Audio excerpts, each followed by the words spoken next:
សួស្តីបងប្អូនគ្នាថ្ងៃនេះគឺខ្ញុំមកបាញ់ spray បាញ់សក់អ្នកគ្នានេះគឺប្រភេទនេះដោយសារតែខ្ញុំជួយចាក់ក្លិនគឺក្អូបចា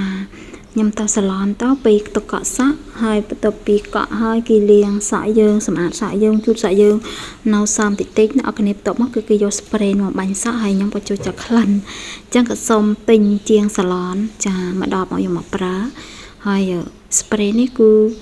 ល្អអ្នកគ្នាសម្រាប់ឲ្យសក់យើងដែរចង់និយាយថាស្ងួតសក់យើងអត់មានសំណើម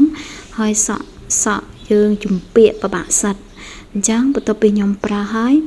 ពេលសក់ខ្ញុំសួរអ្នកទាំងអស់គ្នាគឺថារលោងចាឲ្យក្លិនវិញគឺជប់មួយថ្ងៃវល់ថ្ងៃតែម្ដងនិយាយទៅដូចក្លិនផ្កាកុលាបក្លិនរាងប្រហើពេលយើងនៅចិត្តគេក្អូបដូចយើងប្រើទឹកអប់ចឹងក៏ប៉ុន្តែមិនមែនទេអ្នកគ្នាគឺ spray ហ្នឹងឯងហើយ spray ដែលខ្ញុំកាន់នេះគឺជាផលិតផលចិនអ្នកគ្នាប៉ុន្តែគឺចាល្អប្រើ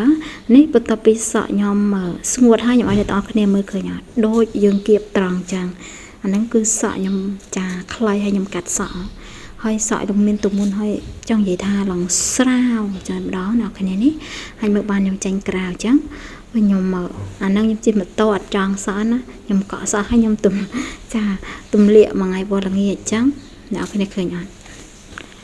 នេះគឺទៅពីខ្ញុំបាញ់ spray ហើយពេលយើងយកដៃទៅប៉ះសក់របស់យើងអ្នកគ្នាគឺរលោង spray ហ្នឹងចាឲ្យក្លិនវិញគឺក្អូបមែនតើខ្ញុំជួយចិត្តប្រើចឹងវីដេអូនេះគឺមានតែប៉ុណ្្នឹងឯងអរគុណបាយបាយហើយខ្ញុំបញ្ជាក់ម្ដងទៀតគឺ spray នេះខ្ញុំអត់មានលក់ទេណាអ្នកទាំងអស់គ្នាគឺខ្ញុំទិញគេប្រើដែរទេអរគុណ